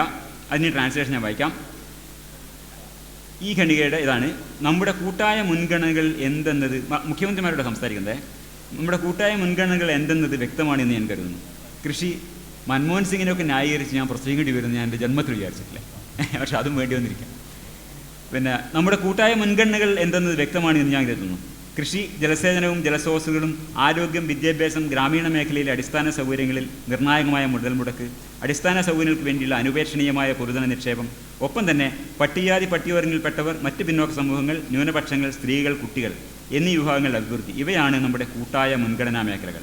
പട്ടികജാതികൾക്കും പട്ടികഗോത്രങ്ങൾക്കുമായുള്ള കോമ്പണൻറ്റ് പ്ലാൻസിന് പുതുജീവൻ പകരേണ്ടതുണ്ട്. ഇത് ഞാനൊന്ന് ചേർക്കാം. ഈ കമ്പണൻറ്റ് പ്ലാൻ എന്ന് പറഞ്ഞാൽ 1970-കളിൽ ഷെഡ്യൂൾ കാസ്റ്റ് ഷെഡ്യൂൾ ട്രൈബിന് മാത്രമായിട്ട് ഉദ്ദേശിച്ചിട്ടുണ്ടാക്കിയുള്ള പ്രത്യേക പദ്ധതിയാണ്. ആ വിഭാഗത്തിൻ്റെ ജനസംഖ്യയ്ക്ക് ആനുപാതികമായി എല്ലാ വിഭാഗങ്ങളിൽ നിന്നും പൈസ കിട്ടാൻ വേണ്ടി, എല്ലാ പ്ലാനുകളിൽ നിന്നും അതിലേക്ക് പൈസ കിട്ടാൻ വേണ്ടിയിട്ടുള്ള ഒരു പ്ലാനാണ് ഈ കമ്പോണൻറ്റ് പ്ലാൻ എന്ന് പറയുന്നത്. അതാണ് ഇവിടെ പരാമർശിച്ചത്. ട്രാൻസ്ലേറ്റ് തിരിച്ചു പോകാം. വികസനത്തിൻ്റെ സദ്ഫലങ്ങളിൽ സമത്വപൂർണ്ണമായി പങ്കുപറ്റാൻ തക്ക വിധത്തിൽ ന്യൂനപക്ഷങ്ങൾ, പ്രത്യേകിച്ച് മുസ്ലിം ന്യൂനപക്ഷം ശാക്തീകരിക്കപ്പെടുന്നു എന്ന് ഉറപ്പുവരുത്താൻ ഉപയുക്തമായ പുത്തൻ പദ്ധതികൾ നമ്മൾ ആസൂത്രണം ചെയ്യേണ്ടത്. അവക്കാണ് അതായത് ഈ പറഞ്ഞ പദ്ധതികൾക്കാണ്, അവക്കാണ് വിഭവങ്ങൾക്ക് മേലെ ആദ്യ അവകാശം ഉണ്ടാവേണ്ടത്. ഇത് ജനതയുടെ കാര്യമേ അല്ല പറയുന്നത്. ഈ പദ്ധതികൾക്കാണ് ഗവൺമെൻറ്റിൻ്റെ പൈസ പോകേണ്ടതെന്നാണ് പറയുന്നത്. കേന്ദ്ര ഗവൺമെൻറ് അനവധിയായ, അതിൻ്റെ അടുത്ത വാചകം, അവസാനത്തെ വാചകം, കേന്ദ്ര ഗവൺമെൻറ്റിന് അനവധിയായ മറ്റുത്തരവാദിത്തങ്ങളുണ്ട്. ഈ അസംഖ്യം ആവശ്യങ്ങളെ ലഭ്യമായ വിഭവ സാധ്യതകളിൽ നിന്നുകൊണ്ട് കൈകാര്യം ചെയ്യുക എന്ന ബാധ്യതയും കേന്ദ്ര സർക്കാരിനുള്ള 5 വാചകങ്ങളാണ് ആ ഒരു പാരഗ്രാഫിലുള്ളത്. ഈ 5 വാചകങ്ങളിലേക്ക് നമുക്ക് ഇടയ്ക്കിടെ തിരിച്ചു വരേണ്ടി വരും. ഈ ഖണ്ഡിക ഉദ്ധരിച്ച ശേഷം ആ വിശദീകരണ ഗ്രൂപ്പിലെ ഏറ്റവും പ്രധാനമായിട്ട് ഞാൻ വിചാരിക്കുന്ന ഭാഗം ഇതാണ്. അദ്ദേഹം പറയുന്നത്, SC, ST, OBC, സ്ത്രീകൾ, കുട്ടികൾ, ന്യൂനപക്ഷങ്ങൾ എന്നിവരുടെ പുരോഗതിക്കായുള്ള പദ്ധതികളടക്കം മുകളിൽ പറഞ്ഞ എല്ലാ മുൻഗണനാ മേഖലകളെയും, പ്രയോറിറ്റി ഏരിയാസിനെയും ഉൾപ്പെടുത്തിക്കൊണ്ടാണ് വിഭവങ്ങൾക്ക് മേലുള്ള ആദ്യാവകാശം എന്ന് പ്രധാനമന്ത്രി പരാമർശിച്ചിട്ടുള്ളത് എന്ന് മുകളിലത്തെ ഖണ്ഡികയിൽ നിന്ന് മനസ്സിലാക്കാൻ കഴിയും. ഇതാണ് പിറ്റേന്ന് കൊടുത്തിട്ടുള്ള എക്സ്പ്ലനേഷൻ. ഒന്നും മനസ്സിലാവാത്ത ആൾക്കാർക്കും ഈ എക്സ്പ്ലനേഷൻ കണ്ടാൽ അത് സ്വീകരിക്കേണ്ട കാര്യമേ ഉള്ളൂ. അത് നരേന്ദ്രമോദി മുതൽ രവീന്ദ്രൻ സി വരെയുള്ള ഒരാളും അംഗീകരിച്ചിട്ട് ഇന്ന് 18 കൊല്ലം കഴിഞ്ഞിട്ടും ഇതന്നെ പറഞ്ഞുകൊണ്ടിരിക്കുക. അപ്പോൾ ഇവരാരും പ്രചരിപ്പിക്കുന്ന പോലെ, നരേന്ദ്രമോദി മുതൽ രവീന്ദ്രൻ വരെയുള്ള ഈ ഹിന്ദുത്വ രാഷ്ട്രീയ പ്രചാരകർ പറയുന്നത് പോലെ, ഏതെങ്കിലും ഒരു ജനവിഭാഗത്തിന് അല്ലെങ്കിൽ വിഭാഗങ്ങൾക്ക് വിഭവങ്ങൾക്ക് മേലെ ആദ്യ അവകാശമുണ്ട് എന്നല്ല ആ പ്രസംഗത്തിൽ അദ്ദേഹം പറഞ്ഞിട്ടുള്ളത്. മറിച്ച് എന്താ പറഞ്ഞത്, സംസ്ഥാന സർക്കാരുകൾ അവർക്ക് ലഭ്യമായ വിഭവങ്ങൾ, എന്നുവെച്ചാൽ അവരുടെ സാമ്പത്തിക ശേഷി ഈ പല പദ്ധതികൾക്കായിട്ട് വിതരണം ചെയ്യുമ്പോൾ ഏത് തരം പദ്ധതികൾക്കാണ് ഫസ്റ്റ് ക്ലെയിം ഉണ്ടാവേണ്ടത്, ഏതിനാണ് ആദ്യം പണം മുടക്കേണ്ടത്, ഏതിലേക്കാണ് കൂടുതൽ പ്രയോറിറ്റി കൊടുക്കുന്നത്, ആ കാര്യമാണ് പറഞ്ഞിട്ടുള്ളത്. കേന്ദ്ര ഗവൺമെൻറ്റിന് വേറെ പല ഉത്തരവാദിത്തങ്ങളുണ്ട്, ഈ കാര്യങ്ങൾ നിങ്ങൾ ശ്രദ്ധിക്കണം. ഇതാണ് പറഞ്ഞത്. ആ പാരഗ്രാഫിൽ പറഞ്ഞ കാര്യം ഇതാണ്. അപ്പോൾ ഈ നമ്മുടെ കൂട്ടായ പരിഗണനകൾ, അവർ കലക്റ്റീവ് പ്രയോറിറ്റീസ് എന്ന് പറഞ്ഞാൽ ഇത് പരമപ്രാധാന്യം കൊടുത്ത് പ്രവർത്തിക്കേണ്ട സംസ്ഥാന സർക്കാരുകളിലാണ് പറഞ്ഞത്. ഇംഗ്ലീഷാണ് പറഞ്ഞത്. സാമാന്യ ഇംഗ്ലീഷ് മനസ്സിലാവുന്ന ആർക്കും അത് വായിച്ചാൽ മനസ്സിലാക്കാൻ യാതൊരു ബുദ്ധിമുട്ടില്ല. അപ്പോൾ ഏതൊക്കെ പദ്ധതികൾക്ക് വകയിരുത്തുന്നുള്ളത് പറയുന്നത് പദ്ധതികളെക്കുറിച്ചാണ് പറയുന്നത്. അല്ലാണ്ട് ഹിന്ദുത്വ രാഷ്ട്രീയക്കാർ പ്രചരിപ്പിക്കുന്ന പോലെ ഹിന്ദുക്കൾക്കാണോ മുസ്ലിങ്ങൾക്കാണോ രാജ്യത്തിൻ്റെ സമ്പത്തിൻ്റെ മുകളിൽ മുൻഗണന ഉണ്ടാവേണ്ടത് എന്ന ചോദ്യമേ ഇവിടെ വരുന്നില്ല. അങ്ങനെ വിഷയം വരുന്നില്ല. ഇവിടെ പദ്ധതികളാണ്, പ്രോഗ്രാംസ്, മുൻഗണനാ മേഖല, പ്രയോറിറ്റി. ഇത് ഈ 5 വാചകങ്ങളുള്ളതിൽ 3 തവണ പദ്ധതികൾ എന്ന് പറയണം. ഞാനത് നമ്മൾ ആ ഒറിജിനലിൽ നോക്കിയാൽ നമുക്ക് കാണാം. 3 തവണ പദ്ധതികൾ എന്ന് പറഞ്ഞിട്ടുണ്ട്. Programmes, plans. വ്യക്തികളെക്കുറിച്ച് അല്ലെങ്കിൽ ഒരു വിഭാഗത്തിനെ കുറിച്ചേ അല്ല പറയുന്നത്. ഇവിടെ ഹിന്ദുക്കളെയും മുസ്ലിങ്ങളെയും അങ്ങനെ കുറിച്ചല്ല പറയുന്നത്. ഈ പ്ലാനുകൾക്ക് ബജറ്റിൽ നിന്ന് എത്ര പൈസ ഭാഗിക്കണം, അത് ഏതിന് പ്രാധാന്യം കൊടുക്കണം, ഈ വിഷയമാണ് പറയുന്നത്. പ്ലാനുകൾ, പ്രോഗ്രാമുകൾ തന്നെ 5 വാചകത്തിൽ 3 തവണ പദ്ധതികൾ എന്ന് പറഞ്ഞിട്ട്. എന്നാലും പറയുന്നത് എന്താ? മുസ്ലിങ്ങൾക്കാണ് ആദ്യാവകാശം എന്ന് പറഞ്ഞു. അങ്ങനെയല്ല പറഞ്ഞത്. അത് വായിച്ചു നോക്കി ആർക്കും മനസ്സിലാവുന്നൊരു കാര്യമാണ്. അപ്പോൾ ഇതാണ് രാജ്യത്തിൻ്റെ സമ്പത്തിന് മുകളിൽ ഹിന്ദുക്കൾക്കായിരിക്കണം പ്രാഥമികമായ അല്ലെങ്കിൽ മുൻഗണന ഉണ്ടാവേണ്ടത്. എന്തൊരു പ്രധാനമന്ത്രി പറഞ്ഞാലും അശ്ലീലമാണ്, തിരിച്ചു പറഞ്ഞാലും അശ്ലീലമാണ്. അങ്ങനെ ആരും പറഞ്ഞിട്ടില്ല. ഇപ്പോഴത്തെ പ്രധാനമന്ത്രി പറയായിരിക്കും, പക്ഷേ പദവികളുടെ അതും പറഞ്ഞിട്ടില്ല. ഈ വാചകത്തിൽ പറഞ്ഞിട്ടില്ല. 100% ഉറപ്പാണ്. അദ്ദേഹം തന്നെ വ്യക്തമാക്കുന്നുണ്ട്. വായിച്ചു നോക്കി നമുക്ക് മനസ്സിലാവുന്ന ഒരു കാര്യമാണ്. 1 physical priorities of the government എന്നാണ് പറയുന്നത്. അപ്പോൾ അത് പറഞ്ഞു വരുന്ന കാര്യം ഒന്നുകൂടി ആവർത്തിക്കാം. മുസ്ലിങ്ങൾക്കാണ് ഈ രാജ്യത്തെ വിഭവങ്ങൾക്ക് പ്രാഥമിക അവകാശമെന്ന് മൻമോഹൻ സിംഗ് പറഞ്ഞിട്ടില്ല. അങ്ങനെയാണ് പറഞ്ഞത് എന്ന വാദത്തെക്കുറിച്ച് പറയാനുള്ളത് പിന്നെ ഇത് ഞാൻ പറയില്ല, പിന്നെ വയർ എന്നിട്ടുള്ള അവർ പറയുന്നുണ്ട് മോഡീസ് ലൈ എന്നാണ് പറയുന്നത്. Modi's lie on Manmohan Singh's 18-year-old speech. ഇതാണ് കറക്റ്റ്. മോഡിയുടെ നുണയാണ്. ഈ മോഡിയുടെ നുണ അതേപോലെ ആവർത്തിക്കാനുള്ള പണിയാണ് രവീന്ദ്രനോട് ചെയ്തുകൊണ്ടിരിക്കുന്നത്. ഒരു തവണയല്ല, പലവട്ടം പല പ്രശ്നങ്ങൾ അദ്ദേഹം ആവർത്തിക്കുന്നത്. നമ്മുടെ സ്വാതന്ത്ര്യത്തിൻ്റെ വഴിയിലൊക്കെ ആവർത്തിക്കുന്നത്. ഏറ്റവും എക്സ്ട്രീമിൽ ഇതാണ്. ഈ മോഡി നടത്തിയ ഈ ഒരു തരത്തിൽ ന്യായീകരിക്കാൻ പറ്റാത്ത പ്രസ്താവനകളെ വിമർശിക്കാൻ വേണ്ടി നടത്തിയ വീഡിയോയിൽ പോലും അദ്ദേഹം ഇതിൻ്റെ എടുത്ത് പറയുന്നത്. ഇതാണ് ഞാൻ പറഞ്ഞത്. വിമർശനം പ്ലസ് അതിന് ന്യായീകരണം ഈസ് ഈക്വൽ ടു പ്രചരണം. 5 വാചകങ്ങളായിട്ട് വേർതിരിച്ച് വെച്ചിട്ടുണ്ട്. 5 വാചകങ്ങളാണുള്ളത്. അതിൽ 3 തവണ പദ്ധതികൾ എന്ന് പറയുന്നുണ്ട്. 1 തവണ പ്രോഗ്രാം എന്നും 2 തവണ പ്ലാൻ എന്നാണ് പറയുന്നത്. അപ്പോൾ ഇതിൽ ഇപ്പോൾ നമ്മൾ ഇതൊക്കെ പറഞ്ഞ് ഇത് എന്താണെന്ന് വിചാരിച്ചാൽ പോലും ഇത് പ്ലാനുകളെ കുറിച്ചാണ് പറയുന്നത് ആർക്കും തന്നെ മനസ്സിലാവും. ആ ഒരു വിഷയം ഞാനത് ഒന്നുകൂടി ആവർത്തിച്ച് പറഞ്ഞത് മാത്രമേ ഉള്ളൂ. ഓക്കെ. അപ്പോൾ നമ്മൾക്കിപ്പോൾ ഈ പിന്നെ ഇംഗ്ലീഷ് ഭാഷയിൽ പറഞ്ഞുകൊണ്ടാണ് ഇത് മനസ്സിലാവാഞ്ഞതെന്ന് വേണമെങ്കിൽ അങ്ങനെ വിചാരിക്കാം. പക്ഷെ അങ്ങനെയാണെങ്കിൽ പോലും പിറ്റേന്ന് ഈ ഒരു തിരുത്തൽ വരുന്നതോട് കൂടിയിട്ട് അല്ലെങ്കിൽ ഈ ക്ലാരിഫിക്കേഷൻ വരുന്നതോട് കൂടിയിട്ട് അത് മാറേണ്ട കാര്യമാണ്. അത് യാതൊരു തെറ്റ് പോലും പറഞ്ഞിട്ട് അവിടെ കൃത്യമാണ് പറഞ്ഞത്. ഇനി തെറ്റ് വല്ലതും പറഞ്ഞു പോയാൽ പോലും പിറ്റേന്ന് അതിൻ്റെ ഒരു ക്ലാരിഫിക്കേഷൻ വന്നാൽ അത് സ്വീകരിക്കാന്നുള്ളതാണ് മാന്യത. തെറ്റ് പറഞ്ഞിട്ടില്ല, അതിന് ഒരിക്കൽ കൂടി ആവർത്തിക്കാം. തെറ്റ് പറഞ്ഞിട്ടില്ല, അതുപോലും ചെയ്യുന്നില്ല. അതിന് പകരം 18 വർഷമായിട്ട് തന്നെ ആവർത്തിച്ചുകൊണ്ടിരിക്കുകയാണ്. അത് കാരണം അത് ഈ സുവർണാവസരം അന്വേഷിച്ച് നടക്കുകയാണല്ലോ, അതുകൊണ്ടാണ് അതങ്ങനെ വരുന്നത്. അപ്പോൾ ഈ ഒരു വാദത്തിന് വേണ്ടിയിട്ട് നമുക്ക് മറ്റു വിഭാഗങ്ങളെക്കുറിച്ച് ഒന്നും പറഞ്ഞിട്ടില്ല. ഈ 3, 4 എന്നുള്ള 2 വാചകങ്ങൾ മാത്രമേ അദ്ദേഹം പറഞ്ഞിട്ടുള്ളൂ എന്ന് വിചാരിക്കാം. മറ്റേ ഒന്നും പറഞ്ഞില്ല വിചാരിക്കാം. 1, 2, 5 വാചകങ്ങൾ പറഞ്ഞിട്ടില്ല. ഈ 3ാമത്തെ 4ാമത്തെ വാചകങ്ങൾ മാത്രമേ പറഞ്ഞിട്ടുള്ളൂ. അങ്ങനെയാണെങ്കിൽ പോലും വികസനത്തിൻ്റെ സദ്ബലങ്ങളിൽ സമത്വപൂർണ്ണമായി പങ്കുപറ്റാൻ തക്ക വിധത്തിൽ ന്യൂനപക്ഷങ്ങൾ, പ്രത്യേകിച്ച് മുസ്ലിം ന്യൂനപക്ഷം ശാക്തീകരിക്കപ്പെടുന്നു എന്ന് ഉറപ്പുവരുത്താൻ ഉപയുക്തമായ പുത്തൻ പദ്ധതികൾ നമ്മൾ ആസൂത്രണം ചെയ്യേണ്ടതുണ്ട്. അവക്കാണ് ഈ വിഭവങ്ങൾക്ക് മേലെ ആദ്യാവകാശം ഉണ്ടാവേണ്ടത് എന്നാണ് അദ്ദേഹം പറഞ്ഞു വിചാരിക്കുക. ഈ മുസ്ലിങ്ങളുടെ ഉന്നമനത്തിനായുള്ള പദ്ധതികൾക്ക് സംസ്ഥാന സർക്കാരുകളുടെ ധനവിനിയോഗത്തിൽ പ്രഥമ പരിഗണന കിട്ടണം എന്നാണ് മൻമോഹൻ സിംഗ് പറഞ്ഞതെന്ന് തന്നെ വിചാരിക്കുക. യഥാർത്ഥത്തിൽ അങ്ങനെ പറഞ്ഞിട്ടില്ല. 2 വാചകങ്ങളല്ല 5 വാചകങ്ങൾ പറഞ്ഞിട്ടുണ്ട്. എന്നാലും ഈ 2 വാചകം മാത്രമേ പറഞ്ഞിട്ടുള്ളൂ എന്ന് നമുക്ക് വിചാരിക്കാം. പ്രഥമ പരിഗണന അർഹിക്കുന്ന വിവിധ മേഖലകളിൽ ഒന്ന് എന്ന നിലയിലാണ് മുസ്ലിങ്ങളുടെ ഉന്നമനത്തിനുള്ള പദ്ധതികളെക്കുറിച്ച് അദ്ദേഹം പറഞ്ഞതെങ്കിലും അങ്ങനെയല്ല പറഞ്ഞത്. വാദത്തിൽ അങ്ങനെയല്ല പറഞ്ഞത്. മുസ്ലിങ്ങളുടെ ഉന്നമനത്തിനുള്ള പദ്ധതികളുടെ മാത്രമാണ് പറഞ്ഞതെന്ന് വിചാരിക്കാം. ഈ വാചകങ്ങൾ മാത്രമേ പറഞ്ഞിരുന്നുള്ളൂ എങ്കിൽ പോലും അതുവരെ തെറ്റുണ്ടോ? ഇല്ല, അഭിപ്രായത്തിൽ യാതൊരു തെറ്റുമില്ല. അത് വ്യക്തമാക്കാൻ ഞാൻ മേലെ പറഞ്ഞ മൻമോഹൻ സിംഗിൻ്റെ പ്രസ്താവനയെ ചെറുതായിട്ട് ഒന്ന് മാറ്റി ഇവിടെ എഴുതിയിട്ടുണ്ട്. അതിൽ ഈ വികസനത്തിൻ്റെ സദ്ബലങ്ങളിൽ സമത്വപൂർണ്ണമായി പങ്കുപറ്റാൻ തക്ക വിധത്തിൽ പിന്നോക്ക ജാതിക്കാർ, വിശേഷിച്ച് പട്ടികജാതിക്കാർ ശാക്തീകരിക്കപ്പെടുന്നു എന്ന് ഉറപ്പുവരുത്താൻ ഒറ്റ വാക്കേ ഞാൻ മാറ്റിയിട്ടുള്ളൂ. പിന്നോക്ക ജാതിക്കാർ, പട്ടികജാതിക്കാർ. മുസ്ലിംസ് എന്നതിന് പകരം പട്ടികജാതിക്കാർ എന്ന് അവിടെ മാറ്റിയിട്ടുണ്ട്. ഇങ്ങനെ മാറ്റുന്നതുകൊണ്ട് ഇതിനെ പരസ്യമായി വിമർശിക്കുമോ ഇവരാരെങ്കിലും? വിമർശിക്കില്ല. അതിൻ്റെ കാരണം എന്താ പറഞ്ഞാൽ ഈ സവർണ്ണ മേധാവിത്വം നിലനിന്നിട്ടുള്ള പഴയ കാലത്തേക്ക് തിരിച്ചു പോകണമെന്ന് സ്വപ്നം കാണുന്നവരാണ് സംഘപരിവാരെങ്കിലും അവർ പുറത്ത് പറയുക നമ്പൂരി മുതൽ നായാടി വരെ നമ്മളൊക്കെ സഹോദരന്മാരാണ്. അപ്പോൾ അതുകൊണ്ട് പരസ്യമായിട്ട് എന്ത് പറയാൻ പറ്റില്ല. ഈ പട്ടികജാതിക്കാർക്ക് എന്നാണ് പറഞ്ഞിരുന്നെങ്കിൽ അവർക്ക് വിമർശിക്കാൻ പറ്റില്ല. മുസ്ലിങ്ങളുടെ പേര് പറഞ്ഞുകൊണ്ടാണ് വിമർശിക്കുന്നത്. കാരണം മുസ്ലിങ്ങൾ ഈ സോക്കോൾഡ് സഹോദരത്തിന് പുറത്താണ്. അവരെ സഹോദരനല്ല പറയേണ്ടത്, ഈ ഗോത്രീയ ബോധത്തിന് പുറത്താണ്. അതുകൊണ്ടാണ് അതെടുത്ത് ഉപയോഗിക്കാൻ പറ്റുന്നത്. അപ്പോൾ ഇതാണ് മൻമോഹൻ സിംഗ് പറഞ്ഞെങ്കിൽ നിഷേധിക്കാൻ പറ്റില്ല. അപ്പോൾ ഞാൻ പറയുന്നത് വെച്ചാൽ ഈ ഒരു അവരുടെ കാഴ്ചപ്പാടിൽ നമ്മുടെ ഹിന്ദുത്വ ആൾക്കാരുടെ കാഴ്ചപ്പാടിൽ പ്രഥമ ഒരു ഷെഡ്യൂൾഡ് കാസ്റ്റ് ഷെഡ്യൂൾഡ് ട്രൈബ് പോലെയോ അല്ലെങ്കിൽ OBC പോലെയോ ഒക്കെ പ്രഥമ പരിഗണന കിട്ടേണ്ട ആൾക്കാരാണ് മുസ്ലിങ്ങളിൽ നിന്ന്. അവർക്ക് ഒരിക്കലും അംഗീകരിക്കാൻ പറ്റില്ല. അവർക്ക് പ്രഥമ പരിഗണന പോട്ടെ പൗരാവകാശം പോലും കൊടുക്കരുത് എന്നതാണ് അവരുടെ അടിസ്ഥാനപരമായ നിലപാട്.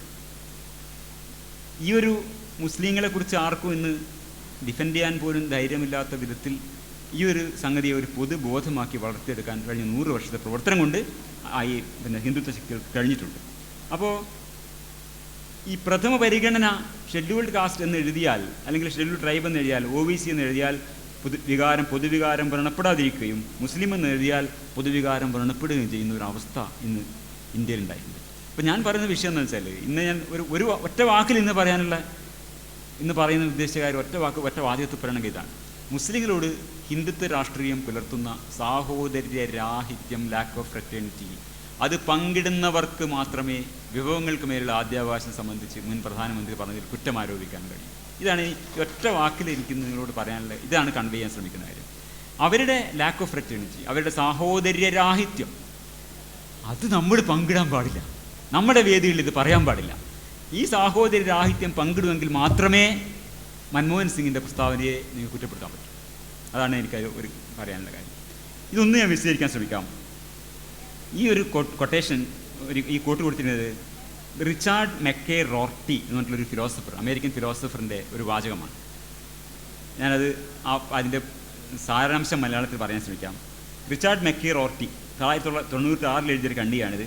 അമേരിക്കൻ എഴുത്തുകാരനായിട്ടുള്ള ജോൺ സ്റ്റീൻബെക്കിൻ്റെ ദി ഗ്രേപ്സ് ഓഫ് റാത്ത് എന്നൊരു നോവലിൻ്റെ സന്ദർഭത്തെ ഉദാഹരിച്ചുകൊണ്ട് ഈ സാഹോദര്യം എന്ന ആശയത്തെക്കുറിച്ചുള്ള നിരീക്ഷണമാണ് റോർട്ടി എന്ന ഫിലോസഫർ ഇവിടെ അവതരിപ്പിക്കുന്നത്.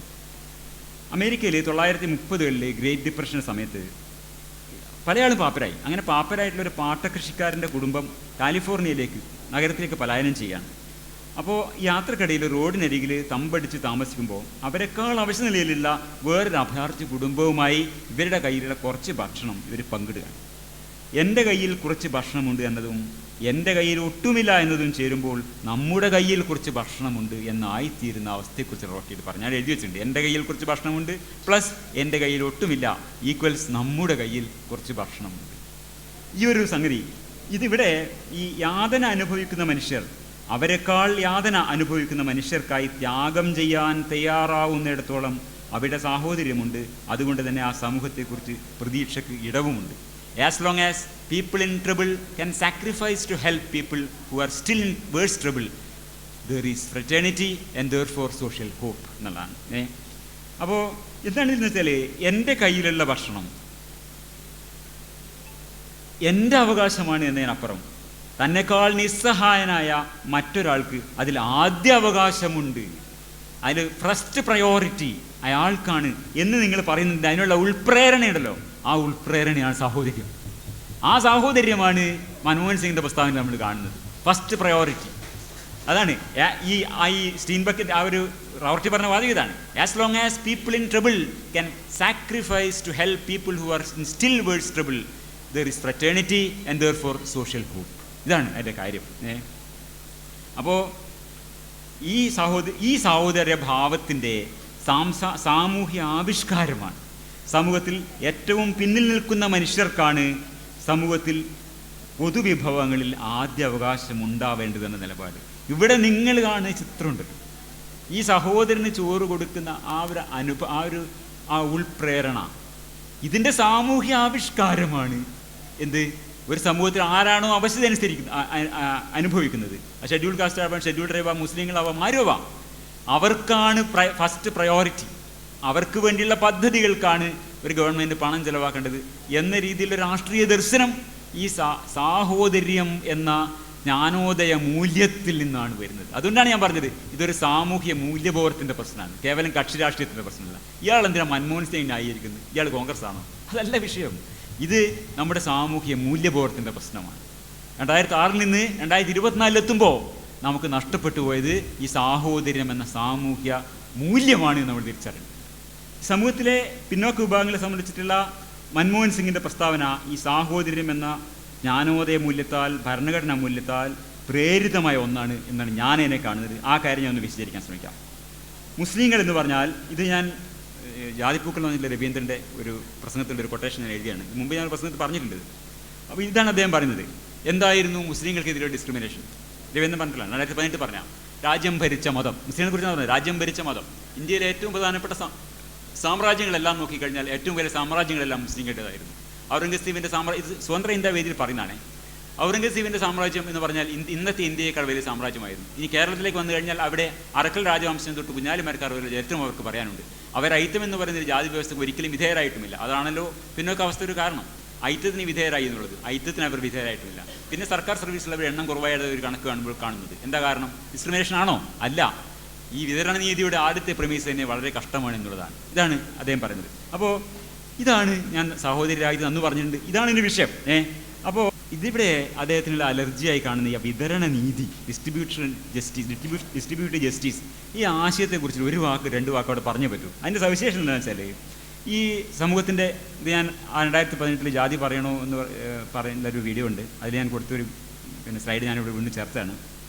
വിതരണ നീതി എന്നത് അദ്ദേഹം കളിയാക്കുന്ന വിതരണ നീതി, അല്ലെങ്കിൽ അത് അലർജിയായിട്ടുള്ള വിതരണ നീതി, അതിൻ്റെ ഒരു വിതരണ നീതി എന്നത് വർത്തമാനകാലത്ത് നീതി ലഭിക്കേണ്ടതിനെ കുറിച്ചാണ് പറയുന്നത്. അത് ഈ വർത്തമാനകാലത്തുള്ള നീതിയാണ്, പരിഹാര നീതി. ഇവിടെയാണ് എന്തുകൊണ്ടാണ് ഭൂതകാലത്തിനെ കുറിച്ച് പറയുന്നത്? പണ്ട് അങ്ങനെയായിരുന്നു, പണ്ട് അങ്ങനെയാണോ അല്ലയോ എന്നുള്ളത് വേറെ വിഷയമാണ്, അതിലേക്ക് ഞാൻ പോകുന്നേ ഇല്ല. ആ ഭൂതകാലം എന്തായിരുന്നാലും ഇന്നത്തെ അവസ്ഥ എന്താണെന്നുള്ളതിനെ ആശ്രയിച്ചാണ് വിതരണ നീതി വരുന്നത്.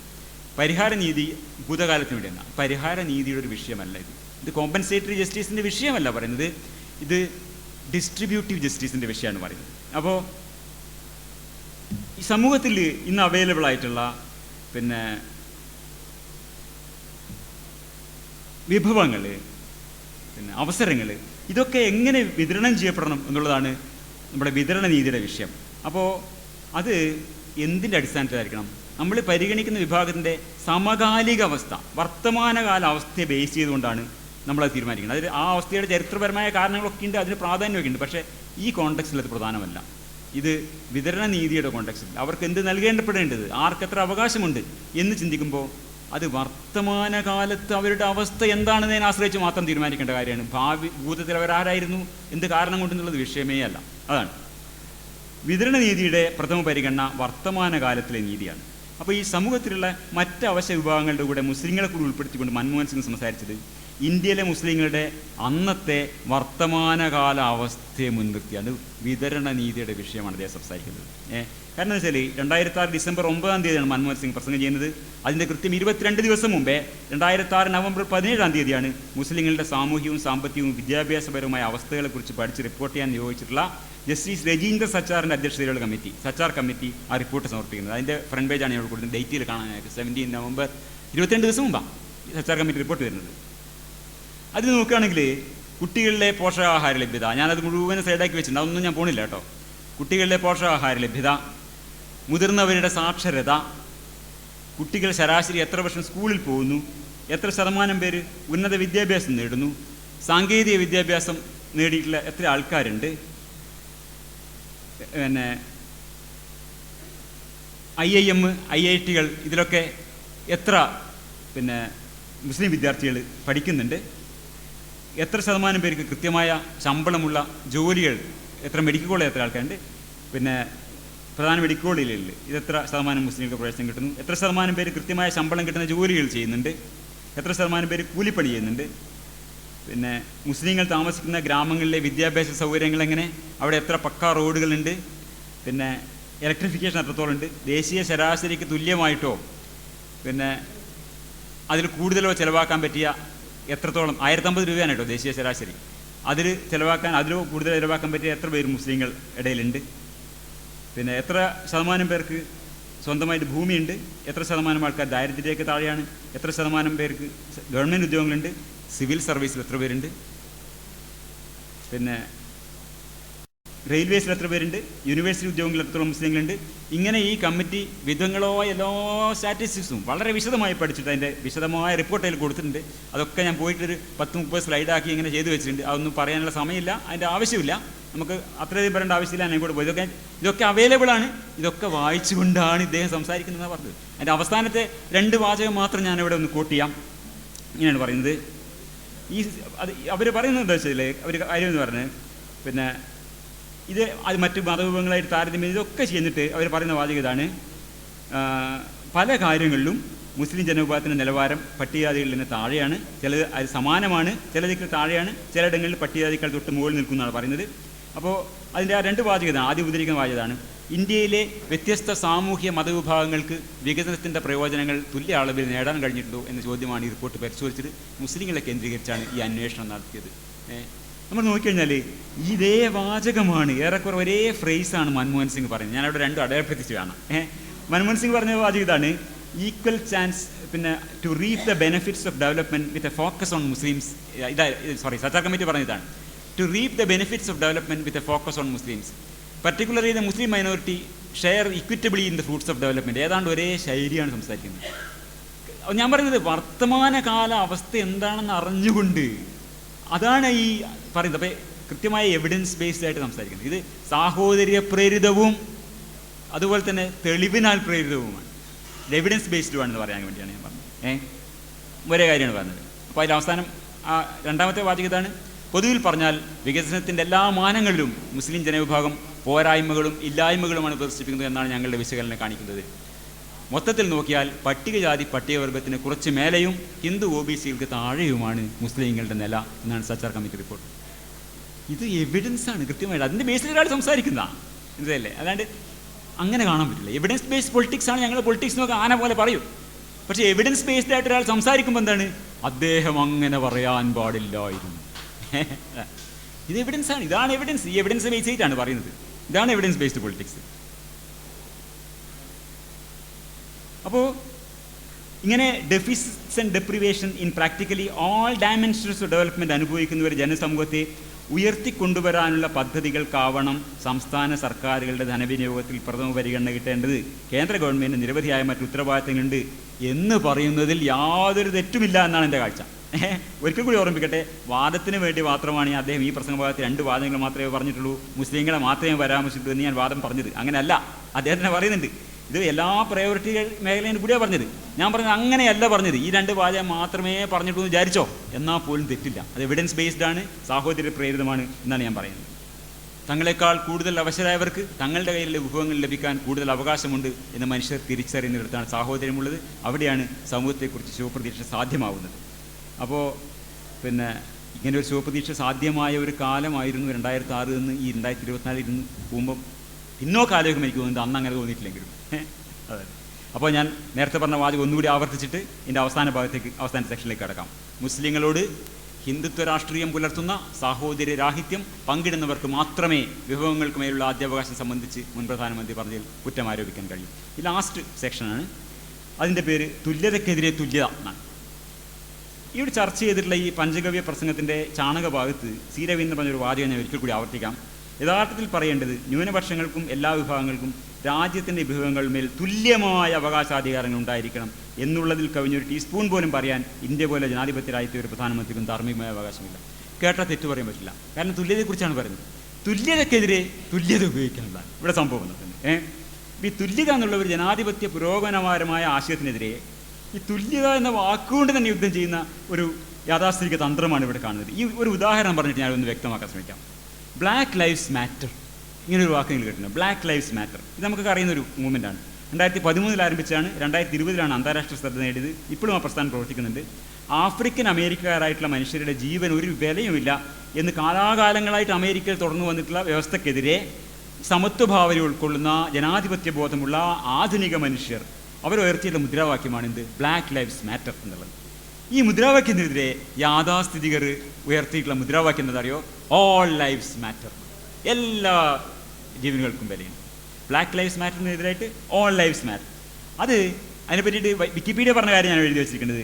It's a conservative rejection of the acknowledgement of police brutality and ethnic violence. That is the purpose of the black lives matter movement.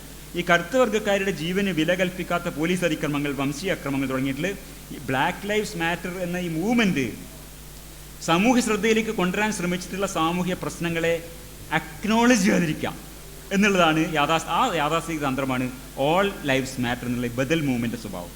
അപ്പോൾ കറുത്തവരുടെ ജീവന് വില കൽപ്പിക്കണം എന്നുള്ള മുദ്രാവാക്യത്തിന് ബദലായിട്ട് എല്ലാ ജീവനും വില കൽപ്പിക്കണം. അത് കേൾക്കുമ്പോൾ ശരിയല്ലേ? എല്ലാ ജീവനും വില കൽപ്പിക്കണം, എല്ലാവർക്കും ഒരേ അവകാശമാണ്. രവീന്ദ്രൻ പറഞ്ഞ അതേ കാര്യമാണ് പറയുന്നത്. പക്ഷേ ഇതെന്താണ്? ഇതൊരു യാഥാസ്ഥിതിക തന്ത്രമാണ്. അതാണ് മനസ്സിലാക്കേണ്ടത്. അപ്പോൾ ഇത് ഞാൻ ആ വാചകം നിങ്ങൾ കണ്ടല്ലോ, ഇന്ത്യ പോലെ ജനാധിപത്യം ഒരു ടീസ്പൂൺ പോലും പറയാൻ പാടില്ല എന്നുള്ളത് തത്തുല്യമായിട്ടുള്ള വാചകമാണ്. അപ്പോൾ എല്ലാ സമയത്തും എല്ലാവരും തുല്യരാണ് എന്നുള്ള വാദം കേൾക്കുമ്പോൾ അത് വളരെ ശരിയായ ഒരു വാദമാണെന്ന് നമുക്ക് തോന്നും. ഈ വാദത്തിൽ ശരികേട് എന്തുകൊണ്ടാണ്? എന്തുകൊണ്ടാണ് ഇതൊരു ചാണകവാദമാകുന്നതെന്ന് കുറച്ച് ചിന്തിച്ചാൽ മാത്രമേ നമുക്ക് പിടിയിട്ടുള്ളൂ. അത് ഒരു കാർട്ടൂണ് ഞാൻ കാണിച്ചു തരാം. ഈ ഒരു കാർട്ടൂണ് ഇന്നത്തെ കണ്ടൊരു കാർട്ടൂണാണ്. അപ്പോൾ ഇതിൽ നമ്മൾ കാണുന്നത് എന്താണ്? എല്ലാ ജീവനും തുല്യമാണ്. Well, I think that all lives matter എന്നാരാ പറയുന്നത്? ഇതൊരു ഫയർ ഫൈറ്ററാണ് പറയുന്നത്. അയാളുടെ പകുതി കണ്ണടഞ്ഞിരിക്കാനുള്ള ശ്രദ്ധിക്കണേ, പകുതി കണ്ണടച്ച് എല്ലാ ജീവനും ഒരുപോലെയാണ്. എന്നിട്ട് അയാൾ എന്ത് ചെയ്യുന്നു, 2 വീട് തീ പിടിച്ചിരിക്കുകയാണ്, അതിൽ ഒരു വീട് തീ പിടിച്ചിരിക്കുകയാണ്, മറ്റേ വീട് തീ പിടിച്ചിട്ടില്ല. ഈ തീ പിടിക്കാത്ത വീട്ടിലേക്കാണ് ഇയാൾ വെള്ളം അടിക്കുന്നത്. കാരണം എന്താണ്, ഓൾ ഹൗസസ് മാറ്റർ. അവിടെ തീ പിടിച്ചിട്ട് അതിൻ്റെ അകത്ത് ആൾക്കാർ ചാടാൻ, ജീവൻ രക്ഷപ്പെടാൻ ശ്രമിക്കുകയാണ്. പക്ഷേ അയാൾ പറഞ്ഞു എല്ലാ വീടും ഒരുപോലെയാണ്, മനുഷ്യരും ഒരുപോലെയാണ്, എല്ലാ വീടും ഒരുപോലെയാണ്, ഞാൻ ഇതിനാണ് അടിക്കുന്നത്. മനസ്സിലായില്ലേ? അപ്പോൾ ഇതാണ് ഈ ഓൾ ലൈഫ്സ് മാറ്റർ എന്നുള്ളതിൻ്റെ വിഷയം. എന്ന് പറഞ്ഞാൽ ഒരു ഫയർ ഫൈറ്റർ എല്ലാ വീടും തുല്യമാണ് എന്ന് പറഞ്ഞിട്ട് കത്തുന്ന വീടിന് നേരെ വെള്ളം ചീറ്റുന്നതിന് പകരം അടുത്ത വീട്ടിലേക്ക് വെള്ളം ചീറ്റുന്ന പോലെയാണ് ഈ കറുത്ത വർഗ്ഗക്കാർ കഠിനമായ മനുഷ്യാവകാശ ലംഘനങ്ങൾ നേരിടുന്നതും ജീവന് ഭീഷണി നേരിടുകയും ചെയ്യുന്ന അവസരത്തിൽ സമാനമായിട്ടുള്ളൊരവസ്ഥ വെള്ളക്കാർക്ക് ഇല്ലാതിരിക്കേ. അങ്ങനെയില്ലല്ലോ. അതുകൊണ്ടാണ് പ്രശ്നം. അപ്പോൾ ഈ ഒരു വിഷയം നമ്മൾ കാണേണ്ടത്. ഇവിടെയാണ് ഈ തരത്തിലുള്ള ഈ യാഥാസ്ഥിതിക തന്ത്രം എന്താണെന്നുള്ളത് നമുക്ക് തിരിച്ചറിയേണ്ട കാര്യം. അപ്പോൾ ഈ ഓൾ ലൈഫ്സ് മാറ്റർ എന്ന് പറഞ്ഞാൽ ഇതുപോലെ ഇൻസെൻസിറ്റീവാണ്. ഈ കണ്ണടച്ചിരിക്കുകയാണ്, പകുതി ഈ കണ്ണടച്ചുകൊണ്ട് അയാൾ സംസാരിക്കുന്നത്. അയാൾ ഈ യാഥാർത്ഥ്യങ്ങൾക്ക് നേരെ കണ്ണടച്ചുകൊണ്ട് താത്വികമായിട്ട് ഇങ്ങനെ പറയാം, എല്ലാ ജീവനും ഒരുപോലെ, ആർക്കും ഒരേ അവകാശമാണ്. അപ്പോൾ ഈ പകുതി കണ്ണടച്ച് പിടിച്ചിട്ട് ഓൾ ഹൗസ് ആർ ഈക്വൽ എന്ന് പറയുമ്പോൾ അടുത്ത് നിൽക്കുന്ന കാർട്ടൂൺ കഥാപാത്രത്തിന് ഒന്നും പറയാൻ പറ്റുന്നില്ല. അയാളെ വായും കടഞ്ഞു പോയിരിക്കും. നമ്മൾ ആരും ഒന്നും മിണ്ടുന്നില്ല. നമ്മുടെ കണ്ണ് തുറച്ചിട്ട് ഇതെന്ത് മറുപടി പറയണം എന്നറിയാതെ നോക്കുന്നൊരവസ്ഥയാണുള്ളത്. അപ്പോൾ ഇങ്ങനെ നിസ്സഹായരായി നോക്കുന്നതിന് പകരം ഈ ഓൾ ലൈഫ്സ് മാറ്റർ, അല്ലെങ്കിൽ തുല്യമായ അവകാശാധികാരങ്ങൾ ഉണ്ടായിരിക്കണം എന്നുള്ളത് കഴിഞ്ഞ് ഒരു ടീസ്പൂൺ പോലും പറയാൻ പാടില്ല എന്ന് പറയുന്ന ഈ യാഥാസ്ഥിതിക ചാണകവാദത്തിനെ ഒന്ന് അൺപാക്ക് ചെയ്യാൻ നമുക്കൊന്ന് ശ്രമിച്ചു നോക്കാം. ഇത് John A Powell, Berkeley university, UC ബെർക്ലിയിലുള്ള ഒരു ലോ പ്രൊഫസറാണ്. അദ്ദേഹത്തിൻ്റെ ഒരു വാചകമാണ് ഞാനിവിടെ 2-3 വാചകങ്ങളാണ് ഞാൻ കോട്ട് ചെയ്യുന്നത് ഈ വിഷയത്തിൻ്റെ അതിൻ്റെ അന്ന് അൺപാക്ക് ചെയ്യാൻ ശ്രമിക്കാൻ വേണ്ടി. ഒറ്റ നോട്ടത്തിൽ വളരെ ശരിയാണെന്ന് തോന്നിയ ഒരു വാദമാണ്, ഏതെങ്കിലും ഒരു വിഭാഗത്തിൻ്റെ ഉന്നമനത്തിനായിട്ടുള്ള പദ്ധതികൾക്ക് ഇപ്പം ധനവിനിയോഗത്തിൽ പ്രഥമ പരിഗണന കിട്ടേണ്ടതാണ് എന്ന് മൻമോഹൻ സിംഗ് പറഞ്ഞതുപോലെ അങ്ങനെ കിട്ടേണ്ടതാണെന്ന് പറഞ്ഞെങ്കിൽ, അതല്ലെങ്കിൽ ഏതെങ്കിലും ഒരു വിഭാഗത്തിൻ്റെ ജീവൻ പ്രധാനമാണ്, ബ്ലാക്ക് ലൈവ്സ് മാറ്റർ എന്ന് പറയുമ്പോൾ, ഇതൊക്കെ നമുക്ക് ഒറ്റ നോട്ടത്തിൽ സെക്ടേറിയനാണ് എന്ന് നമുക്ക് തോന്നും. നമ്മൾ സെക്ടേറിയൻ ആവരുത്, നമ്മൾ സ്വതന്ത്ര ചിന്തകരാണ്, ആധുനിക മനുഷ്യരാണ്, നമ്മൾ സെക്ടേറിയൻ ആവാൻ പാടില്ല, നമ്മുടെ യൂണിവേഴ്സലായി ചിന്തിക്കണം എന്നുള്ളത് കറക്റ്റാണ്. നമ്മൾ യൂണിവേഴ്സലായിരിക്കണം, നമ്മുടെ ആശയങ്ങൾ യൂണിവേഴ്സലായിരിക്കണം എന്നുള്ളത് വളരെ കറക്റ്റാണ്. പക്ഷേ അതേ സമയത്ത് നമ്മുടെ ലക്ഷ്യങ്ങളും അഭിലാഷങ്ങളും യൂണിവേഴ്സലായിരിക്കണം. We should be universal in our goals and aspirations but targeted in our strategies. നമ്മുടെ സാർവലൗകികവും സാർവജനീനവുമായിരിക്കണം നമ്മുടെ ലക്ഷ്യങ്ങളും അഭിലാഷങ്ങളും. അതേസമയം നമ്മുടെ പ്രവർത്തന പദ്ധതികൾ ടാർഗറ്റഡ് ആയിരിക്കണം. എല്ലാ വീടും പ്രധാനമാണ്, പക്ഷേ ഇപ്പോൾ തീ പിടിച്ചിരിക്കുന്ന ആളുകളകത്ത് കൂടി നിൽക്കുന്ന വീടിനെ വേണം ഒരു ഫയർ ഫൈറ്റർ ടാർഗറ്റ് ചെയ്യാൻ എന്നതുപോലെ we should be universal in our goal and aspirations but targeted in our strategies. അതാണ് പൗല് പറയുന്ന കാര്യം. ഏതിന് ടാർഗറ്റ് ചെയ്യണം എന്നുള്ളത് നമ്മുടെ സാമൂഹിക ഘടനാരൂപങ്ങളുടെയും നമ്മളുടെ ഈ ഗ്രേഡഡ് ഹൈറാർക്കിയിൽ നമ്മൾ ജീവിക്കുന്നത്. അപ്പോൾ അവിടെ ഏതിനെ ടാർഗറ്റ് ചെയ്യണം എന്നുള്ളത് നമ്മുടെ സാമൂഹ്യ അവസ്ഥയെ, നമ്മുടെ സാമൂഹിക ഘടനാരൂപങ്ങളെ, നമ്മുടെ സാംസ്കാരിക സവിശേഷതകളെ, നമ്മുടെ പരിസ്ഥിതിയൊക്കെ ആശ്രയിച്ചിരിക്കും. പക്ഷേ എല്ലാ വ്യക്തികളും എല്ലാ ഗ്രൂപ്പുകളും തുല്യരായി കണക്കാക്കപ്പെടണമെന്ന വാദത്തെ പിന്തുടർന്നുകൊണ്ട് നമ്മുടെ പ്രവർത്തന പദ്ധതികളും യൂണിവേഴ്സലായി പോകുക എന്നുള്ളത് അതൊരു അപകടമാണെന്നുള്ളതാണ് പൗൽ പറയുന്നത്. Our strategies are universal under the claim that we are treating all peoples and group the same എന്ന് പറയുന്നത്. പൗൽ തുറന്നു പറഞ്ഞ കാര്യം ഇതാണ്, എല്ലാ ജീവനുകളും വിലപ്പെട്ടതായി കാണുന്ന ഒരു സമൂഹം, a society where all lives matter എന്നത് സാർവജനീനമായ യൂണിവേഴ്സലായ ഒരു സാർവജനീനമായ അഭിലാഷമാണ്, യൂണിവേഴ്സൽ ആസ്പിറേഷനാണ്. പക്ഷേ ആ കാര്യം മാത്രം പറഞ്ഞുകൊണ്ട് അവിടെ നിർത്തുകയാണെങ്കിൽ, അവിടെ നിർത്തണം എന്നാണ് എന്ന് പറയുന്നത്, ഒരു ടീസ്പൂൺ പോലും കൂടുതൽ പറയാൻ പാടില്ല എന്ന് പറയുന്നത്. അങ്ങനെ ചെയ്യുകയാണെങ്കിൽ നമ്മൾ യാഥാർത്ഥ്യത്തെ അവഗണിക്കുകയാണ് ചെയ്യുന്നത്. അമേരിക്കയിൽ, ഇന്ത്യയിലും എല്ലാ ജീവനുകളും പ്രധാനമല്ല. All lifes are not equal. എല്ലാ ജീവനുകളും ഇമ്പോർട്ടൻ്റ് അല്ല. കറുത്തവരും വെളുത്തവരും, ഭൂമിശാസ്ത്രം, അതായത് ഒരു ദളിതനും മുസ്ലിമും ഇവരൊക്കെ തന്നെയും, ഒബിസിയും ബ്രാഹ്മണനും ഇവരൊക്കെ തന്നെയും ഭൂമിശാസ്ത്രപരമായും മനോലോകങ്ങളിലും വ്യത്യസ്ത ഇടങ്ങളാണ് അധിവസിക്കുന്നത്.